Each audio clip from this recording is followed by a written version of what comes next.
MVP conversation. 5 right now for me, I'm about to go with Lamar Jackson. Number 4, I'm going to go with Tua. Actually, I'm not even going number 4 with Tua. I have to go with Tyreek. Number 3 for me will be Brock Purdy. Number 2, Jalen Hurts. And number 1 will be Dak Prescott. And I did this because I know it's a QB-based award. So that's why Tyreek didn't make my top 3. But Tyreek is easily in the top 3, if not number 1. If he breaks his record, he has to be MVP. He's taking screens for 60 and 70 yards. He is going absolutely berserk. Dak, he is the best quarterback in the NFL right now. It's a QB-based award. He will be MVP most likely, and Tyreek will end up being Offensive Player of the Year. Ooh, I love it. Coming in hot. Micah Parsons coming in hot on his podcast, talking about the top 5 MVP candidates. And of course, I know he plays for the Dallas Cowboys, so he says Dak Prescott is the best quarterback in football and will win the MVP. So giving love to a teammate.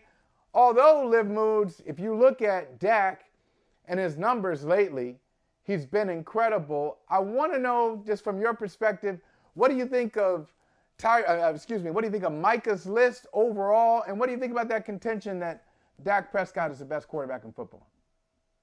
Yeah, I don't hate the list. I would probably put Christian McCaffrey somewhere in my top 5, maybe slightly over Lamar Jackson, although I love Lamar Jackson. And here's the thing with Dak Prescott. Dak Prescott, yes, has had incredible numbers this season. But we've talked about this before with Dak. Up against who? Who are these numbers up against? Teams like the Giants, teams like below 500. Really, that's kind of the basis of it there. Obviously, we know that last week they finally matched up against a team that was not below 500, but not a super great team. Regardless, I'm going to go ahead and say that this week the Cowboys will take an L to the Eagles. The Eagles are in a great bounce back spot this week. And so I think that this list is subject to change as the Cowboys schedule gets a little bit more difficult, because this last stretch of their schedule is exceptionally more difficult than who they have faced in the beginning half of their season. So interested to see how Dak can perform against a great defense, a great team, because we know he can go middle tier to top tier and vice versa very quickly depending on who he's facing. So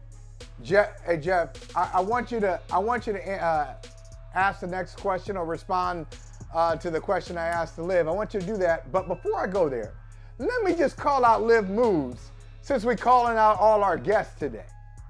Okay, and to be in this home, you gotta deal with a little bit of smoke. Now, Liv, if it had been the Denver Broncos and their little winning streak that came to an end at the hand of the Houston Texans, if it had been the Denver Broncos, we wouldn't say, oh, yeah, they won games, but look who did they win games against. No, you're not giving context and qualifiers like that when it's your team. And now, Dak Prescott We're also not talking about Russell Wilson as an MVP. We're not talking about Russell Wilson as an MVP. We should, nor should we be.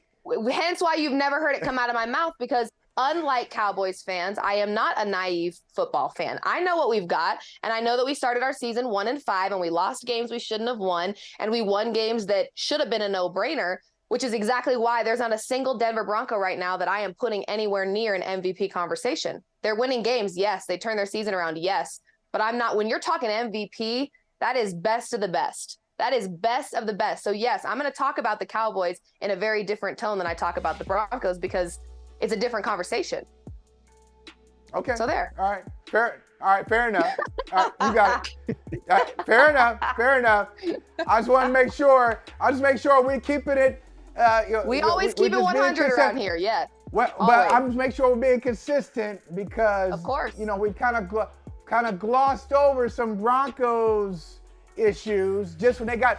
I was forced to give a public apology to Russell Wilson. Oh, for God's sake! And no, you set yourself up. And to you do penance, no, community service and all kinds of stuff. Jeff, let me tell you something. Let me catch him in his lie really quick. He set himself up with a verbal agreement and bet that he didn't think he would have to go through with, because he didn't believe in Russell Wilson. He didn't believe that the Broncos would ever be over 500. So here he goes, oh, well, I'm not going to give credit until I'll say let's ride when they get over 500. Well, guess what? They got over 500, and then he had to tuck his tail between his legs and finish the show with a little let's ride. So nobody forced him to do anything. He set Okay. himself up for that. Okay, Jeff, The let me just put that tables turned, out huh? there. That's right. That's right. Hey, thank you for watching Brother from Another. If you haven't hit that subscribe button, go ahead and do that now. Don't forget you can catch us 3 to 4 weekdays on PeacockTV.com and on Sirius XM Channel 85.